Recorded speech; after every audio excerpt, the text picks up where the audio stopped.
ಓಂ ಶಾಂತಿ. ವಾಣಿ date 14/5/2025. ಪ್ರಾತಃ ಮುರಳಿ. ಓಂ ಶಾಂತಿ. ಬಾಬ್ದಾದ ಮಧುಬನ. ಮಧುರ ಮಕ್ಕಳೇ, ನೀವೀಗ ಸಂಗಮದಲ್ಲಿದ್ದೀರಿ. ನೀವು ಹಳೆಯ ಪ್ರಪಂಚದಿಂದ ಸಂಬಂಧವನ್ನು ತೆಗೆಯಬೇಕಾಗಿದೆ, ಏಕೆಂದರೆ ಈ ಹಳೆಯ ಪ್ರಪಂಚವು ಈಗ ಸಮಾಪ್ತಿಯಾಗಲಿದೆ. ಪ್ರಶ್ನೆ: ಸಂಗಮಯುಗದ ಯಾವ ವಿಶೇಷತೆಯು ಇಡೀ ಕಲ್ಪಕ್ಕಿಂತ ಭಿನ್ನವಾಗಿದೆ? ಉತ್ತರ: ಸಂಗಮಯುಗದ ವಿಶೇಷತೆಯೇ ಆಗಿದೆ. ಇಲ್ಲಿ ಓದುತ್ತೀರಿ, ಪ್ರಾರಬ್ಧವನ್ನು ಭವಿಷ್ಯದಲ್ಲಿ ಪಡೆಯುತ್ತೀರಿ. ಇಡೀ ಕಲ್ಪದಲ್ಲಿ ಇಂತಹ ವಿದ್ಯೆಯನ್ನು ಓದಿಸಲು ಆಗುವುದಿಲ್ಲ. ಯಾವುದರ ಪ್ರಾರಬ್ಧವು ಇನ್ನೊಂದು ಜನ್ಮದಲ್ಲಿ ಸಿಗುತ್ತದೆ. ಈಗ ನೀವು ಮಕ್ಕಳು ಅಮರಲೋಕಕ್ಕಾಗಿ ಮೃತ್ಯುಲೋಕದಲ್ಲಿ ಓದುತ್ತೀರಿ, ಇನ್ನೊಂದು ಜನ್ಮಕ್ಕಾಗಿ ಓದುವುದಿಲ್ಲ. ಗೀತೆ. ದೂರ ದೇಶದಲ್ಲಿರುವವರು ಅಂತ ಹಾಡು. ಓಂ ಶಾಂತಿ. ದೂರ ದೇಶದಲ್ಲಿರುವವರು ಯಾರು? ಇದನ್ನು ಯಾರೂ ತಿಳಿದುಕೊಂಡಿಲ್ಲ. ಪರದೇಶದಲ್ಲಿ ಬರಲು ಅವರಿಗೆ ತಮ್ಮ ದೇಶವಿರಲಿಲ್ಲವೇ? ಅವರು ತಮ್ಮ ದೇಶದಲ್ಲಿ ಬರುವುದಿಲ್ಲ. ಈ ರಾವಣನ ರಾಜ್ಯವು ಪರದೇಶವಾಗಿದೆಯಲ್ಲವೇ? ಅಂದ ಮೇಲೆ ಶಿವತಂದೆಯು ತಮ್ಮ ದೇಶದಲ್ಲಿ ಬರುವುದಿಲ್ಲವೇ? ರಾವಣನ ಪರದೇಶವು ಯಾವುದು ಮತ್ತು ದೇಶವು ಯಾವುದು? ಶಿವತಂದೆಗೆ ತನ್ನ ದೇಶ ಯಾವುದಾಗಿದೆ? ತನ್ನ ದೇಶದ ಸ್ಥಾಪನೆ ಮಾಡಲು ಬಂದಿದ್ದಾರೆ. ತಮ್ಮ ದೇಶದಲ್ಲಿ ಸ್ವಯಂ ತಂದೆಯೇ ಬರುತ್ತಾರೆ. ಒಬ್ಬಿಬ್ಬರು ತಿಳಿಸಿದರು, ಒಳ್ಳೆಯದು. ಇದರ ಮೇಲೆ ಎಲ್ಲರ ವಿಚಾರ ಸಾಗರ ಮಂಥನ ಮಾಡಿ. ಇದು ಬಹಳ ತಿಳಿದುಕೊಳ್ಳುವ ಮಾತಾಗಿದೆ. ರಾವಣನ ಪರದೇಶವನ್ನು ತಿಳಿಸುವುದು ಬಹಳ ಸಹಜವಾಗಿದೆ. ರಾಮರಾಜ್ಯದಲ್ಲಿ ಎಂದೂ ರಾವಣನು ಬರುವುದಿಲ್ಲ. ತಂದೆಯು ರಾವಣನ ದೇಶದಲ್ಲಿ ಬರಬೇಕಾಗುತ್ತದೆ, ಏಕೆಂದರೆ ರಾವಣನ ರಾಜ್ಯವನ್ನು ಪರಿವರ್ತನೆ ಮಾಡಬೇಕಾಗುತ್ತದೆ. ಇದು ಸಂಗಮ ಯುಗವಾಗಿದೆ. ಅವರು ಸತ್ಯುಗದಲ್ಲಿಯೂ ಬರುವುದಿಲ್ಲ, ಕಲಿಯುಗದಲ್ಲಿಯೂ ಬರುವುದಿಲ್ಲ, ಸಂಗಮಯುಗದಲ್ಲಿಯೇ ಬರುತ್ತಾರೆ. ಅಂದಾಗ ಇದು ರಾಮನ ದೇಶವಾಗಿದೆ, ರಾವಣನ ದೇಶವೂ ಆಗಿದೆ. ಈ ತೀರವು ರಾಮನದು, ಆ ತೀರವು ರಾವಣನದಾಗಿದೆ. ಇದು ಸಂಗಮಯುಗವಲ್ಲವೇ? ಈಗ ನೀವು ಮಕ್ಕಳು ಸಂಗಮಯುಗದಲ್ಲಿದ್ದೀರಿ. ಆ ಕಡೆಯೂ ಇಲ್ಲ, ಈ ಕಡೆಯೂ ಇಲ್ಲ. ತಮ್ಮನ್ನು ಸಂಗಮದಲ್ಲಿದ್ದೇವೆಂದು ತಿಳಿಯಬೇಕು. ನಮಗೆ ಅತ್ತ ಕಡೆ ಸಂಬಂಧವಿಲ್ಲ. ಬುದ್ಧಿಯಿಂದ ಹಳೆಯ ಪ್ರಪಂಚದೊಂದಿಗಿನ ಸಂಬಂಧವನ್ನು ತೆಗೆಯಬೇಕಾಗಿದೆ. ಇರುವುದಂತೂ ಇಲ್ಲಿಯೇ, ಆದರೆ ಬುದ್ಧಿಯಿಂದ ತಿಳಿಯಿರಿ, ಈ ಹಳೆಯ ಪ್ರಪಂಚವೇ ಸಮಾಪ್ತಿಯಾಗಲಿದೆ. ನಾವೀಗ ಸಂಗಮದಲ್ಲಿದ್ದೇವೆಂದು ಆತ್ಮವು ಹೇಳುತ್ತದೆ. ತಂದೆಯು ಬಂದಿದ್ದಾರೆ. ಅವರಿಗೆ ಅಂಬಿಗನೆಂತಲೂ ಹೇಳುತ್ತಾರೆ. ನಾವೀಗ ಹೋಗುತ್ತಿದ್ದೇವೆ. ಹೇಗೆ? ಯೋಗದಿಂದ. ಯೋಗಕ್ಕಾಗಿಯೂ ಜ್ಞಾನವಿದೆ, ಜ್ಞಾನಕ್ಕಾಗಿಯೂ ಜ್ಞಾನವಿದೆ. ಯೋಗಕ್ಕಾಗಿ ತಿಳಿಸಲಾಗುತ್ತದೆ, ತಮ್ಮನ್ನು ಆತ್ಮನೆಂದು ತಿಳಿಯಿರಿ ಮತ್ತು ತಂದೆಯನ್ನು ನೆನಪು ಮಾಡಿ. ಇದು ಸಹ ಜ್ಞಾನವಾಗಿದೆಯಲ್ಲವೇ? ಜ್ಞಾನವೆಂದರೆ ತಿಳುವಳಿಕೆ. ತಂದೆಯು ಮತವನ್ನು ಕೊಡಲು ಬಂದಿದ್ದಾರೆ, ತಮ್ಮನ್ನು ಆತ್ಮವೆಂದು ತಿಳಿಯಿರಿ ಎಂದು ಹೇಳುತ್ತಾರೆ. ಆತ್ಮವೇ 84 ಜನ್ಮಗಳನ್ನು ತೆಗೆದುಕೊಳ್ಳುತ್ತದೆ. ತಂದೆಯು ಮಕ್ಕಳಿಗೆ ವಿಸ್ತಾರವಾಗಿ ತಿಳಿಸಿಕೊಡುತ್ತಾರೆ. ಈಗ ಈ ರಾವಣ ರಾಜ್ಯವು ಸಮಾಪ್ತಿಯಾಗಲಿದೆ. ಇಲ್ಲಿ ಕರ್ಮ ಬಂಧನವಿದೆ. ಸತ್ಯುಗದಲ್ಲಿ ಕರ್ಮ ಸಂಬಂಧವಿರುತ್ತದೆ. ಬಂಧನವೆಂಬುದು ದುಃಖದ ಹೆಸರಾಗಿದೆ, ಸಂಬಂಧವು ಸುಖದ ಹೆಸರಾಗಿದೆ. ಈಗ ಕರ್ಮ ಬಂಧನವನ್ನು ಕತ್ತರಿಸಬೇಕಾಗಿದೆ. ಬುದ್ಧಿಯಲ್ಲಿದೆ. ನಾವು ಈ ಸಮಯದಲ್ಲಿ ಬ್ರಾಹ್ಮಣ ಸಂಬಂಧದಲ್ಲಿದ್ದೇವೆ, ನಂತರ ದೈವಿ ಸಂಬಂಧದಲ್ಲಿ ಹೋಗುತ್ತೇವೆ. ಬ್ರಾಹ್ಮಣ ಸಂಬಂಧವು ಇದೊಂದೇ ಜನ್ಮವಾಗಿದೆ. ನಂತರ 8 ಮತ್ತು 12 ಜನ್ಮಗಳು ದೈವಿ ಸಂಬಂಧದಲ್ಲಿ ಇರುತ್ತೀರಿ. ಈ ಜ್ಞಾನವು ಬುದ್ಧಿಯಲ್ಲಿದೆ. ಆದ್ದರಿಂದ ಕಲಿಯುಗಿ ಛೀ ಕರ್ಮ ಬಂಧನವನ್ನು ಹೇಗೆ ನಿಂದನೆ ಮಾಡುತ್ತಾರೆ? ಈ ಪ್ರಪಂಚದ ಕರ್ಮ ಬಂಧನದಲ್ಲಿ ಈಗ ಇರುವಂತಿಲ್ಲ. ಇವೆಲ್ಲವೂ ಅಸುರಿ ಕರ್ಮ ಬಂಧನವೆಂಬ ತಿಳುವಳಿಕೆ ಸಿಕ್ಕಿದೆ. ನಾವು ಸಹ ಒಂದು ಗುಪ್ತ ಯಾತ್ರೆಯಲ್ಲಿದ್ದೇವೆ. ಈ ತಂದೆಯು ಯಾತ್ರೆಯನ್ನು ಕಲಿಸಿದ್ದಾರೆ. ನಂತರ ಈ ಕರ್ಮ ಬಂಧನದಿಂದ ಭಿನ್ನರಾಗಿ ನಾವು ಕರ್ಮಾತೀತರಾಗಿ ಬಿಡುತ್ತೇವೆ. ಈ ಕರ್ಮ ಬಂಧನವು ಈಗ ಕತ್ತರಿಸಲೇಬೇಕಾಗಿದೆ. ನಾವು ತಂದೆಯನ್ನು ಏಕೆ ನೆನಪು ಮಾಡುತ್ತೇವೆಂದರೆ ಪವಿತ್ರರಾಗಿ ಚಕ್ರವನ್ನರಿತು ಚಕ್ರವರ್ತಿ ರಾಜರಾಗಬೇಕಾಗಿದೆ. ಓದುತ್ತಿದ್ದೇವೆ, ಮತ್ತೆ ಗುರಿ ಧ್ಯೇಯದ ಪ್ರಾರಬ್ಧವೂ ಬೇಕಲ್ಲವೇ? ನಿಮಗೆ ತಿಳಿದಿದೆ, ನಮಗೆ ಓದಿಸುವರು ಬೇಹದ್ದಿನ ತಂದೆಯಾಗಿದ್ದಾರೆ. ಅವರು ನಮಗೆ 5,000 ವರ್ಷಗಳ ಮೊದಲು ಓದಿಸಿದ್ದರು. ಇದು ನಾಟಕವಾಗಿದೆ ಅಲ್ಲವೇ? ಯಾರಿಗೆ ಕಲ್ಪದ ಹಿಂದೆ ಓದಿಸಿದ್ದೀರೋ ಅವರಿಗೆ ಓದಿಸುತ್ತಾರೆ, ಬರುತ್ತಿರುತ್ತಾರೆ, ವೃದ್ಧಿಯನ್ನು ಹೊಂದುತ್ತಾ ಇರುತ್ತಾರೆ. ಎಲ್ಲರೂ ಸತ್ಯಯುಗದಲ್ಲಿ ಬರುವುದಿಲ್ಲ, ಉಳಿದವರೆಲ್ಲರೂ ಹಿಂತಿರುಗಿ ಮನೆಗೆ ಹೋಗುತ್ತಾರೆ. ಇತ್ತ ಕಡೆ ನರಕವಿದೆ, ಅತ್ತ ಕಡೆ ಸ್ವರ್ಗವಿದೆ. ಆ ವಿದ್ಯೆಯಲ್ಲಂತೂ ಪ್ರಾರಬ್ಧವನ್ನು ಇಲ್ಲಿಯೇ ಪಡೆಯುತ್ತೇವೆಂದು ತಿಳಿಯುತ್ತಾರೆ. ಆದರೆ ನಾವು ಸಂಗಮಯುಗದಲ್ಲಿ ಓದುತ್ತಿದ್ದೇವೆ, ಇದರ ಪ್ರಾರಬ್ಧವು ನಮಗೆ ಹೊಸ ಪ್ರಪಂಚದಲ್ಲಿ ಸಿಗುವುದು. ಇದು ಹೊಸ ಮಾತಾಗಿದೆ. ನಿಮಗೆ ಇದರ ಪ್ರಾರಬ್ಧವು ಇನ್ನೊಂದು ಜನ್ಮದಲ್ಲಿ ಸಿಗುವುದೆಂಬ ಮಾತನ್ನು ಪ್ರಪಂಚದಲ್ಲಿ ಮತ್ಯಾರೂ ಹೇಳುವುದಿಲ್ಲ. ಈ ಜನ್ಮದಲ್ಲಿ ಮುಂದಿನ ಜನ್ಮಗಳ ಪ್ರಾರಬ್ಧವನ್ನು ಪಡೆಯುವುದು ಕೇವಲ ಈ ಸಂಗಮಯುಗದಲ್ಲಿಯೇ ಆಗುತ್ತದೆ. ತಂದೆಯು ಸಹ ಸಂಗಮಯುಗದಲ್ಲಿ ಬರುತ್ತಾರೆ. ನೀವು ಪುರುಷೋತ್ತಮರಾಗಲು ಓದುತ್ತೀರಿ. ಒಂದೇ ಬಾರಿ ಭಗವಂತ ಜ್ಞಾನ ಸಾಗರನು ಬಂದು ಹೊಸ ಪ್ರಪಂಚ ಅಮರಪುರಿಗಾಗಿ ಓದಿಸುತ್ತಾರೆ. ಇದು ಕಲಿಯುಗ ಮೃತ್ಯುಲೋಕವಾಗಿದೆ. ನಾವು ಸತ್ಯುಗಕ್ಕಾಗಿ ಓದುತ್ತಿದ್ದೇವೆ. ನರಕವಾಸಿಗಳಿಂದ ಸ್ವರ್ಗವಾಸಿಗಳಾಗಲು ಓದುತ್ತೇವೆ. ಇದು ಪರದೇಶ, ಅದು ನಮ್ಮ ದೇಶವಾಗಿದೆ. ತಮ್ಮ ದೇಶದಲ್ಲಿ ಬರಲು ತಂದೆಗೆ ಅವಶ್ಯಕತೆ ಇಲ್ಲ. ಆ ದೇಶವು ಕೇವಲ ತಾವು ಮಕ್ಕಳಿಗಾಗೇ ಇದೆ. ಆ ಸತ್ಯುಗದಲ್ಲಿ ರಾವಣನು ಬರುವಂತಿಲ್ಲ.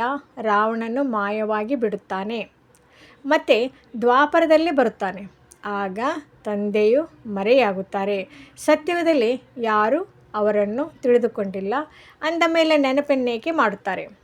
ಸುಖದ ಪ್ರಾರಬ್ಧವು ಪೂರ್ಣವಾದಾಗ ರಾವಣ ರಾಜ್ಯವು ಆರಂಭವಾಗುತ್ತದೆ. ಇದಕ್ಕೆ ಪರದೇಶವೆಂದು ಹೇಳಲಾಗುತ್ತದೆ. ಈಗ ನೀವು ತಿಳಿದುಕೊಂಡಿದ್ದೀರಿ, ನಾವು ಸಂಗಮ ಯುಗದಲ್ಲಿದ್ದೇವೆ. ನಮಗೆ ಮಾರ್ಗವನ್ನು ತೋರಿಸುವಂತಹ ತಂದೆಯು ಸಿಕ್ಕಿದ್ದಾರೆ. ಉಳಿದವರೆಲ್ಲರೂ ಅಲೆದಾಡುತ್ತಿರುತ್ತಾರೆ.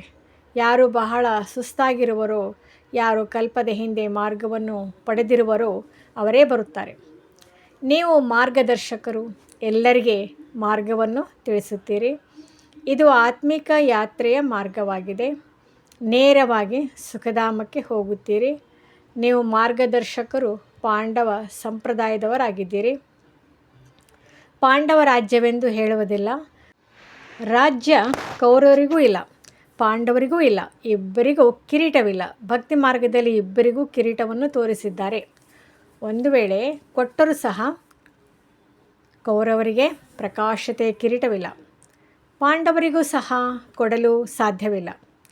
ಏಕೆಂದರೆ ಇನ್ನೂ ಪುರುಷಾರ್ಥಿಗಳಾಗಿದ್ದಾರೆ. ನಡೆಯುತ್ತಾ ನಡೆಯುತ್ತಾ ಕೆಳಗೆ ಬೀಳುತ್ತಾರೆ. ಆದ್ದರಿಂದ ಯಾರಿಗೆ ಕೊಡುವುದು? ಇದರಿಂದಲೇ ಇವೆಲ್ಲ ಅಲಂಕಾರಗಳನ್ನು ವಿಷ್ಣುವಿಗೆ ತೋರಿಸಿದ್ದಾರೆ. ಏಕೆಂದರೆ ಅವರು ಪವಿತ್ರರಾಗಿದ್ದಾರೆ. ಸತ್ಯುಗದಲ್ಲಿ ಪವಿತ್ರ, ಸಂಪೂರ್ಣ ನಿರ್ವಿಕಾರಿಗಳೂ ಆಗಿರುತ್ತಾರೆ. ಪವಿತ್ರತೆಯ ಪ್ರಕಾಶತೆಯು ಕಿರೀಟವಿರುತ್ತದೆ. ಈ ಸಮಯದಲ್ಲಂತೂ ಯಾರೂ ಪವಿತ್ರರಿಲ್ಲ. ನಾವು ಪವಿತ್ರರೆಂದು ಸನ್ಯಾಸಿಗಳು ಹೇಳಿಕೊಳ್ಳುತ್ತಾರೆ. ಆದರೆ ಪ್ರಪಂಚವು ಪವಿತ್ರವಲ್ಲ ಅಲ್ಲವೇ? ಮತ್ತು ಜನ್ಮವನ್ನು ಸಹ ವಿಕಾರಿ ಪ್ರಪಂಚದಲ್ಲಿಯೇ ತೆಗೆದುಕೊಳ್ಳುತ್ತಾರೆ. ಇದು ರಾವಣನ ಪತೀತ ಪುರಿಯಾಗಿದೆ. ಪಾವನ ರಾಜ್ಯವೆಂದು ಹೊಸ ಪ್ರಪಂಚ ಸತ್ಯುಗಕ್ಕೆ ಹೇಳಲಾಗುತ್ತದೆ. ಈಗ ನೀವು ಮಕ್ಕಳನ್ನು ತಂದೆ ಮಾಲಿಯು ಮುಳ್ಳುಗಳಿಂದ ಹೂಗಳನ್ನಾಗಿ ಮಾಡುತ್ತಾರೆ. ಅವರು ಪತೀತ ಪಾವನನೂ ಆಗಿದ್ದಾರೆ, ಅಂಬಿಗನೂ ಆಗಿದ್ದಾರೆ, ಮಾಲಿಯೂ ಆಗಿದ್ದಾರೆ. ಮುಳ್ಳುಗಳ ಕಾಡಿನಲ್ಲಿ ಮಾಲಿಯೂ ಬಂದಿದ್ದಾರೆ. ನಿಮ್ಮ ಕಮಾಂಡರ್ ಒಬ್ಬರೇ ಆಗಿದ್ದಾರೆ. ಯಾದವರ ಚೀಫ್ ಕಮಾಂಡರ್ ಎಂದು ಶಂಕರನಿಗೆ ಹೇಳುವುದೇ? ವಾಸ್ತವದಲ್ಲಿ ಶಂಕರನೇನು ವಿನಾಶ ಮಾಡಿಸುವುದಿಲ್ಲ. ಸಮಯವು ಬಂದಾಗ ಯುದ್ಧವು ತಾನೇ ಆಗುತ್ತದೆ. ಶಂಕರನ ಪ್ರೇರಣೆಯಿಂದ ಅಣ್ವಸ್ತ್ರಗಳು ತಯಾರಾಗುತ್ತವೆ ಎಂದು ಹೇಳುತ್ತಾರೆ. ಹೀಗೆ ಅನೇಕ ಕಥೆಗಳನ್ನು ಬರೆದಿದ್ದಾರೆ. ಹಳೆಯ ಪ್ರಪಂಚವಂತೂ ಅವಶ್ಯವಾಗಿ ಸಮಾಪ್ತಿಯಾಗಲಿದೆ. ಮನೆಯು ಹಳೆಯದಾದಾಗ ಬಿದ್ದು ಹೋಗುತ್ತದೆ. ಮನುಷ್ಯರು ಸತ್ತು ಹೋಗುತ್ತಾರೆ. ಈ ಹಳೆಯ ಪ್ರಪಂಚವೂ ಸಹ ಸಮಾಪ್ತಿಯಾಗಲಿದೆ. ಇವೆಲ್ಲವೂ ಬಿದ್ದು ಕೆಲವರು ಸತ್ತು ಹೋಗುತ್ತಾರೆ. ಕೆಲವರು ನೀರಿನಲ್ಲಿ ಮುಳುಗಿ ಸಾಯುತ್ತಾರೆ. ಕೆಲವರು ಗಾಬರಿಯಲ್ಲಿ ಶರೀರ ಬಿಡುತ್ತಾರೆ.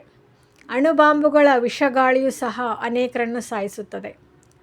ಮಕ್ಕಳ ಬುದ್ಧಿಯಲ್ಲಿದೆ, ಈಗ ವಿನಾಶವು ಆಗಲೇಬೇಕಾಗಿದೆ. ನಾವು ಆ ತೀರಕ್ಕೆ ಹೋಗಬೇಕಾಗಿದೆ. ಕಲಿಯುಗವು ಪೂರ್ಣವಾಗಿ ಸತ್ಯುಗದ ಸ್ಥಾಪನೆಯು ಅವಶ್ಯವಾಗಿ ಆಗಬೇಕಾಗಿದೆ. ನಂತರ ಅರ್ಧಕಲ್ಪ ಯುದ್ಧವು ನಡೆಯುವುದೇ ಇಲ್ಲ. ಈಗ ತಂದೆಯು ಪುರುಷಾರ್ಥ ಮಾಡಿಸಲು ಬಂದಿದ್ದಾರೆ. ಇದು ಕೊನೆಯ ಅವಕಾಶವಾಗಿದೆ. ತಡ ಮಾಡಿದರೆ ಮತ್ತೆ ಆಕಸ್ಮಿಕವಾಗಿ ಶರೀರವನ್ನು ಬಿಡುತ್ತೀರಿ. ಮೃತ್ಯುವು ಸನ್ಮುಖದಲ್ಲಿ ನಿಂತಿದೆ.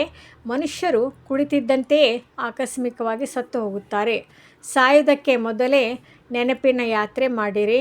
ನೀವು ಮಕ್ಕಳೀಗ ಮನೆಗೆ ಹೋಗಬೇಕಾಗಿದೆ. ಆದ್ದರಿಂದ ತಂದೆ ತಿಳಿಸುತ್ತಾರೆ, ಮಕ್ಕಳೇ ಮನೆಯನ್ನು ನೆನಪು ಮಾಡಿ, ಇದರಿಂದ ಅಂತ್ಯಮತಿ ಸೋಗತಿಯಾಗುವುದು. ಮನೆಗೆ ಹೊರಟು ಹೋಗುತ್ತೀರಿ, ಆದರೆ ಕೇವಲ ಮನೆಯನ್ನು ನೆನಪು ಮಾಡುವುದರಿಂದ ಪಾಪವು ನಾಶವಾಗುವುದಿಲ್ಲ. ತಂದೆಯನ್ನು ನೆನಪು ಮಾಡುವುದರಿಂದಲೇ ಪಾಪಗಳು ನಾಶವಾಗುವುದು. ಮತ್ತು ಈಗ ತಮ್ಮ ಮನೆಗೆ ಹೊರಟು ಹೋಗುತ್ತೀರಿ. ಆದ್ದರಿಂದ ತಂದೆಯನ್ನು ನೆನಪು ಮಾಡುತ್ತಾ ಇರಿ. ತಮ್ಮ ಚಾರ್ಟನ್ನು ಇಟ್ಟುಕೊಳ್ಳಿ. ಇಡೀ ದಿನದಲ್ಲಿ ನಾವು ಏನು ಮಾಡಿದೆವೆಂಬುದು ಅರ್ಥವಾಗುವುದು. 5-6 ವರ್ಷದ ಮಗುವಿನಿಂದ ಹಿಡಿದು ತಮ್ಮ ಜೀವನದಲ್ಲಿ ಏನೇನು ಮಾಡಿದೆವೆಂಬುದು ನೆನಪಿರುತ್ತದೆ. ಇಡೀ ಸಮಯ ಬರೆಯುತ್ತಾ ಇರಬೇಕಾಗುತ್ತದೆ ಎಂದಲ್ಲ, ಗಮನದಲ್ಲಿರುತ್ತದೆ. ನಾವು ಉದ್ಯಾನವನದಲ್ಲಿ ಕುಳಿತು ತಂದೆಯನ್ನು ನೆನಪು ಮಾಡಿದೆವು. ಅಂಗಡಿಯಲ್ಲಿ ಯಾರೂ ಗ್ರಾಹಕರಿರಲಿಲ್ಲ. ಆಗ ನಾವು ನೆನಪಿನಲ್ಲಿ ಕುಳಿತಿದ್ದೆವು. ಹೀಗೆ ಒಳಗೆ ಎಲ್ಲವೂ ನೋಟ್ ಆಗುತ್ತಿರುವುದು. ಒಂದು ವೇಳೆ ಬರೆಯಲು ಇಚ್ಛಿಸುತ್ತೀರೆಂದರೆ ಮತ್ತೆ ದೈನಂದಿನ ದಿನಚರಿಯನ್ನು ಇಡಬಹುದಾಗಿದೆ. ಮೂಲ ಮಾತೇ ಇದಾಗಿದೆ. ನಾವು ತಮೋಪ್ರಧಾನರಿಂದ ಹೇಗೆ ಸತೋಪ್ರಧಾನರಾಗುವುದು, ಹೇಗೆ ಪವಿತ್ರ ಪ್ರಪಂಚದ ಮಾಲೀಕರಾಗುವುದು, ಪತಿತರಿಂದ ಪಾವನ ಹೇಗಾಗುವುದು. ತಂದೆಯು ಬಂದು ಇದೆಲ್ಲದರ ಜ್ಞಾನವನ್ನು ಕೊಡುತ್ತಾರೆ. ಜ್ಞಾನ ಸಾಗರನು ತಂದೆಯೇ ಆಗಿದ್ದಾರೆ. ನೀವೀಗ ಹೇಳುತ್ತೀರಿ, ಬಾಬಾ, ನಾವೀಗ ನಿಮ್ಮವರಾಗಿದ್ದೇವೆ, ಸದಾ ನಿಮ್ಮವರಾಗಿಯೇ ಇರುತ್ತೇವೆ. ಕೇವಲ ಮರೆತು ಹೋಗಿ ದೇಹಾಭಿಮಾನಿಗಳಾಗಿಬಿಟ್ಟಿದ್ದೇವೆ. ಈಗ ತಾವು ತಿಳಿಸಿದ್ದೀರಿ ಅಂದ ಮೇಲೆ ನಾವು ಮತ್ತೆ ದೇಹಿ ಅಭಿಮಾನಿಗಳಾಗುತ್ತೇವೆ. ಸತ್ಯುಗದಲ್ಲಿ ನಾವು ದೇಹಿ ಅಭಿಮಾನಿಗಳಾಗಿದ್ದೆವು. ಖುಷಿಯಿಂದ ಒಂದು ಶರೀರವನ್ನು ಬಿಟ್ಟು ಇನ್ನೊಂದನ್ನು ತೆಗೆದುಕೊಳ್ಳುತ್ತಿದ್ದೀರಿ. ಅಂದಾಗ ನೀವು ಮಕ್ಕಳು ಇದೆಲ್ಲವನ್ನು ಧಾರಣೆ ಮಾಡಿ ಮತ್ತು ಅನ್ಯರಿಗೂ ತಿಳಿಸಲು ಯೋಗ್ಯರಾಗಬೇಕು. ಆಗಲೇ ಅನೇಕರ ಕಲ್ಯಾಣವಾಗುವುದು. ತಂದೆಗೆ ಗೊತ್ತಿದೆ. ನಾಟಕದ ಅನುಸಾರ, ನಂಬರ್ವಾರ್ ಪುರುಷಾರ್ಥದ ಅನುಸಾರ ಸೇವಾಧಾರಿಗಳಾಗುತ್ತಿದ್ದಾರೆ. ಭಲೆ ಯಾರಿಗಾದರೂ ವೃಕ್ಷದ ಬಗ್ಗೆ ತಿಳಿಸಲು ಆಗದಿದ್ದರೆ ನೀವು ತಮ್ಮನ್ನು ಆತ್ಮನೆಂದು ತಿಳಿದು ತಂದೆಯನ್ನು ನೆನಪು ಮಾಡಿ ಎಂದು ತಿಳಿಸುವುದು ಸಹಜವಲ್ಲವೇ? ಇದನ್ನು ತಂದೆ ತಿಳಿಸುತ್ತಾರೆ. ನನ್ನನ್ನು ನೆನಪು ಮಾಡಿದರೆ ವಿಕರ್ಮಗಳು ವಿನಾಶವಾಗುತ್ತವೆ ಎಂಬ ಮಾತನ್ನು ನೀವು ಬ್ರಾಹ್ಮಣರ ವಿನಃ ಮತ್ಯಾವ ಮನುಷ್ಯರು ಹೇಳಲು ಸಾಧ್ಯವಿಲ್ಲ. ಮತ್ಯಾರೂ ಆತ್ಮನನ್ನಾಗಲಿ ಪರಮಾತ್ಮನನ್ನಾಗಲಿ ಅರಿತುಕೊಂಡಿಲ್ಲ. ಕೇವಲ ಹಾಗೇ ಹೇಳಿಬಿಡುತ್ತೀರೆಂದರೆ ಯಾರಿಗೂ ಬಾಣವು ನಾಟುವುದಿಲ್ಲ. ಭಗವಂತನ ರೂಪವನ್ನು ಅರಿತುಕೊಳ್ಳಬೇಕಾಗಿದೆ. ಇವರೆಲ್ಲರೂ ನಾಟಕದ ಪಾತ್ರಧಾರಿಗಳಾಗಿದ್ದಾರೆ. ಪ್ರತಿಯೊಂದು ಆತ್ಮವು ಶರೀರದ ಜೊತೆ ಪಾತ್ರವನ್ನು ಅಭಿನಯಿಸುತ್ತದೆ. ಒಂದು ಶರೀರವನ್ನು ಬಿಟ್ಟು ಇನ್ನೊಂದನ್ನು ತೆಗೆದುಕೊಂಡು ಪಾತ್ರವನ್ನು ಅಭಿನಯಿಸುತ್ತದೆ.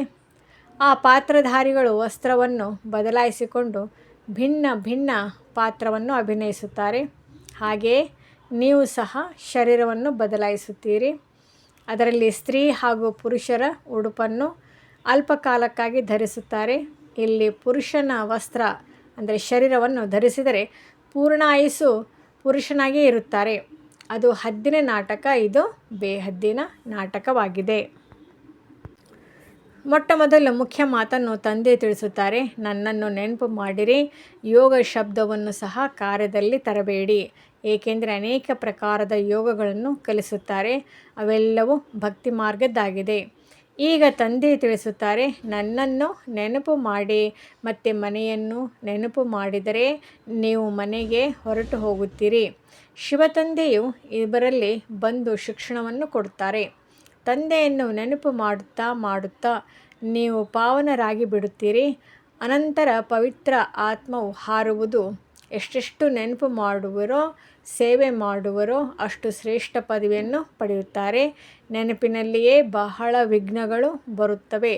ಪಾವನರಾಗಲಿಲ್ಲವೆಂದರೆ ಧರ್ಮರಾಜಪುರಿಯಲ್ಲಿ ಶಿಕ್ಷೆಯನ್ನು ಅನುಭವಿಸಬೇಕಾಗುವುದು. ಮರ್ಯಾದೆಯು ಹೊರಟು ಹೋಗುವುದು. ಪದವಿಯು ಭ್ರಷ್ಟವಾಗುವುದು. ಅಂತಿಮದಲ್ಲಿ ಎಲ್ಲವೂ ಸಾಕ್ಷಾತ್ಕಾರವಾಗುತ್ತದೆ, ಆದರೆ ಏನು ಮಾಡಲು ಸಾಧ್ಯವಿಲ್ಲ. ನಿಮಗೆ ಎಷ್ಟೊಂದು ತಿಳಿಸಿದೆನು, ಆದರೆ ನೆನಪು ಮಾಡಲಿಲ್ಲ. ಪಾಪಗಳು ಉಳಿದು ಬಿಟ್ಟಿತು, ಈಗ ಶಿಕ್ಷೆಯನ್ನು ಅನುಭವಿಸಿ ಎಂದು ಸಾಕ್ಷಾತ್ಕಾರ ಮಾಡಿಸುತ್ತಾರೆ. ಆ ಸಮಯದಲ್ಲಿ ವಿದ್ಯಾಭ್ಯಾಸಕ್ಕಾಗಿ ಅವಕಾಶವಿರುವುದಿಲ್ಲ. ನಾವು ಏನೇನು ಮಾಡಿದೆವು, ಸುಮ್ಮನೆ ಸಮಯವನ್ನು ಕಳೆದೆವೆಂದು ಬಹಳಷ್ಟು ದುಃಖ ಪಡುತ್ತೀರಿ. ಆದರೆ ಶಿಕ್ಷೆಯನ್ನಂತೂ ಅನುಭವಿಸಲೇಬೇಕಾಗುತ್ತದೆ, ಏನೂ ಮಾಡಲು ಸಾಧ್ಯವಿಲ್ಲ. ಅನುತ್ತೀರ್ಣರಾದರೆಂದರೆ ಆದಿರಿ ಮತ್ತು ಓದುವ ಮಾತಿಲ್ಲ. ಲೌಕಿಕ ವಿದ್ಯೆಯಲ್ಲಂತೂ ಅನುತ್ತೀರ್ಣರಾದರೆ ಪುನಃ ಓದುತ್ತಾರೆ, ಆದರೆ ಈ ವಿದ್ಯೆಯು ಇಲ್ಲಿಯೇ ಮುಕ್ತವಾಗಿ ಬಿಡುವುದು. ಅಂತಿಮ ಸಮಯದಲ್ಲಿ ಪಶ್ಚಾತ್ತಾಪ ಪಡಬಾರದೆಂದು ತಂದೆಯು ಸಲಹೆ ನೀಡುತ್ತಾರೆ. ಮಕ್ಕಳೇ, ಚೆನ್ನಾಗಿ ಓದಿರಿ. ಅಲ್ಲಸಲ್ಲದ ಮಾತುಗಳಲ್ಲಿ ತಮ್ಮ ಸಮಯವನ್ನು ಕಳೆಯಬೇಡಿ, ಇಲ್ಲವಾದರೆ ಬಹಳ ಪಶ್ಚಾತ್ತಾಪ ಪಡಬೇಕಾಗುವುದು. ಮಾಯೆಯು ಬಹಳ ವಿರುದ್ಧವಾದ ಕೆಲಸಗಳನ್ನು ಮಾಡಿಸಿಬಿಡುತ್ತದೆ ಎಂದು ಕಳ್ಳತನವನ್ನು ಮಾಡಿರುವುದೇ ಇಲ್ಲ, ಆದರೆ ಮಾಯೆಯು ಅದನ್ನು ಮಾಡಿಸಿಬಿಡುವುದು. ನಮಗೆ ಮಾಯೆಯು ಮೋಸ ಮಾಡಿಬಿಟ್ಟಿತೆಂದು ಕೊನೆಯಲ್ಲಿ ಸ್ಮೃತಿಯು ಬಂದು ಬಿಡುವುದು. ಇಂತಹ ಪದಾರ್ಥವನ್ನು ತೆಗೆದುಕೊಳ್ಳಲೇ ಎಂದು ಮೊದಲು ಮನಸ್ಸಿನಲ್ಲಿ ಸಂಕಲ್ಪವು ಬರುತ್ತದೆ, ಆದರೆ ಇದು ಸರಿಯೇ ಅಥವಾ ತಪ್ಪೇ ಎಂದು ತಿಳಿಯುವ ಬುದ್ಧಿಯು ಸಿಕ್ಕಿದೆ.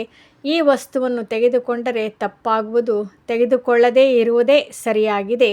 ಈಗ ಏನು ಮಾಡುವುದು? ಪವಿತ್ರರಾಗಿರುವುದು ಒಳ್ಳೆಯದಲ್ಲವೇ? ಸಂಘದೋಷದಲ್ಲಿ ಬಂದು ಸಡಿಲವಾಗಬಾರದು. ನಾವು ಸಹೋದರ ಸಹೋದರಿಯರಾಗಿದ್ದೇವೆ ಅಂದ ಮೇಲೆ ನಮ್ಮ ರೂಪದಲ್ಲಿ ಏಕೆ ಸಿಕ್ಕಿಕೊಳ್ಳುವುದು? ದೇಹದ ಅಭಿಮಾನದಲ್ಲಿ ಬರಬಾರದಾಗಿದೆ. ಆದರೆ ಮಾಯೆಯು ಬಹಳ ಶಕ್ತಿಶಾಲಿಯಾಗಿದೆ. ಮಾಯೆಯು ಕೆಟ್ಟ ಕೆಲಸವನ್ನು ಮಾಡಿಸುವ ಸಂಕಲ್ಪವನ್ನು ತರಿಸುತ್ತದೆ. ತಂದೆ ತಿಳಿಸುತ್ತಾರೆ, ಮಕ್ಕಳೇ, ನೀವು ತಪ್ಪು ಕೆಲಸಗಳನ್ನು ಮಾಡಲೇಬಾರದು. ಯುದ್ಧವು ನಡೆಯುತ್ತಿದೆ ಎಂದರೆ ಕೆಳಗೆ ಬೀಳುತ್ತೀರಿ, ಮತ್ತು ಸರಿಯಾದ ಬುದ್ಧಿಯು ಬರುವುದೇ ಇಲ್ಲ. ನಾವು ಸರಿಯಾದ ಕಾರ್ಯವನ್ನು ಮಾಡಬೇಕಾಗಿದೆ, ಅಂಧರಿಗೆ ಊರುಗೋಲಾಗಬೇಕಾಗಿದೆ. ಒಳ್ಳೆಯದಕ್ಕಿಂತ ಒಳ್ಳೆಯ ಕೆಲಸವೇ ಇದಾಗಿದೆ. ಶರೀರ ನಿರ್ವಹಣೆಗಾಗಿ ಸಮಯವಂತೂ ಇದೆ. ರಾತ್ರಿಯಲ್ಲಿ ನಿದ್ರೆ ಮಾಡಿರಿ. ಆತ್ಮವು ಸುಸ್ತಾಗುತ್ತದೆ ಎಂದರೆ ನಿದ್ರಿಸಿಬಿಡುತ್ತದೆ ಮತ್ತು ಶರೀರವು ನಿದ್ರಿಸುತ್ತದೆ. ಅಂದಾಗ ಶರೀರ ನಿರ್ವಹಣೆಗಾಗಿ, ವಿಶ್ರಾಂತಿ ತೆಗೆದುಕೊಳ್ಳುವುದಕ್ಕಾಗಿ ಸಮಯವಂತೂ ಇದೆ. ಉಳಿದ ಸಮಯದಲ್ಲಿ ನನ್ನ ಸೇವೆಯಲ್ಲಿ ತೊಡಗಿರಿ. ನೆನಪಿನ ಚಾರ್ಟನ್ನು ಇಟ್ಟುಕೊಳ್ಳಿ, ಚಾರ್ಟನ್ನು ಬರೆಯಿರಿ. ಆದರೆ ನಡೆಯುತ್ತಾ ಅನುತ್ತೀರ್ಣರಾಗಿ ಬಿಡುತ್ತಾರೆ. ತಂದೆಯನ್ನು ನೆನಪು ಮಾಡುವುದಿಲ್ಲ, ಸೇವೆ ಮಾಡುವುದಿಲ್ಲವೆಂದರೆ ತಪ್ಪು ಕೆಲಸಗಳಾಗುತ್ತಿರುತ್ತವೆ. ಒಳ್ಳೆಯದು, ಮಧುರಾತಿ ಮಧುರ. ಅಗಲಿ ಹೋಗಿ ಮರಳಿ ಸಿಕ್ಕಿದ ಮಕ್ಕಳ ಪ್ರತಿ ಮಾತಾ ಪಿತಾ ಬಾಬ್ದಾದಾರವರ ನೆನಪು, ಪ್ರೀತಿ ಹಾಗೂ ಸುಪ್ರಭಾತ. ಆತ್ಮೀಯ ಮಕ್ಕಳಿಗೆ ಆತ್ಮೀಯ ತಂದೆಯ ನಮಸ್ತೆ. ಧಾರಣೆಗಾಗಿ ಮುಖ್ಯಸಾರ. ಮೊದಲನೆಯದು, ಅಲ್ಲಸಲ್ಲದ ಪರಚಿಂತನೆ ಮಾತುಗಳಲ್ಲಿ ತಮ್ಮ ಸಮಯವನ್ನು ಕಳೆಯಬಾರದು. ಮಾಯೆಯು ಯಾವುದೇ ಉಲ್ಟಾ ಕೆಲಸವನ್ನು ಮಾಡಿಸದಂತೆ ಗಮನವಿಡಬೇಕಾಗಿದೆ. ಸಂಘದೋಷದಲ್ಲಿ ಬಂದು ಎಂದೂ ಸಡಿಲವಾಗಬಾರದು. ದೇಹದ ಅಭಿಮಾನದಲ್ಲಿ ಬಂದು ಯಾರದೇ ನಾಮ ರೂಪದಲ್ಲಿ ಸಿಕ್ಕಿಹಾಕಿಕೊಳ್ಳಬಾರದು. ಎರಡನೆಯದು, ಮನೆಯ ನೆನಪಿನ ಜೊತೆಗೆ ತಂದೆಯನ್ನು ನೆನಪು ಮಾಡಬೇಕಾಗಿದೆ. ನೆನಪಿನ ಚಾರ್ಟನ್ನು, ಡೈರಿಯನ್ನು ಇಟ್ಟುಕೊಳ್ಳಬೇಕಾಗಿದೆ. ಅದರಲ್ಲಿ ಬರೆದುಕೊಳ್ಳಬೇಕು, ನಾನು ಇಡೀ ದಿನದಲ್ಲಿ ಏನೇನು ಮಾಡಿದೆನು, ಎಷ್ಟು ಸಮಯ ತಂದೆಯನ್ನು ನೆನಪು ಮಾಡಿದೆನು. ವರದಾನ. ನಮ್ರತಾ ರೂಪಿ ಕವಚದ ಮೂಲಕ ವ್ಯರ್ಥದ ರಾವಣನನ್ನು ಸುಡುವಂತಹ ಸತ್ಯ ಸ್ನೇಹಿ ಸಹಯೋಗಿ ಭವ. ಯಾರು ಎಷ್ಟೇ ನಿಮ್ಮ ಸಂಘಟನೆಯಲ್ಲಿ ಕೊರತೆಯನ್ನು ಹುಡುಕುವ ಪ್ರಯತ್ನ ಮಾಡಲಿ, ಆದರೆ ಸಂಸ್ಕಾರ ಸ್ವಭಾವದ ಘರ್ಷಣೆ ಸ್ವಲ್ಪವೂ ಕಂಡುಬರದೇ ಇರಲಿ.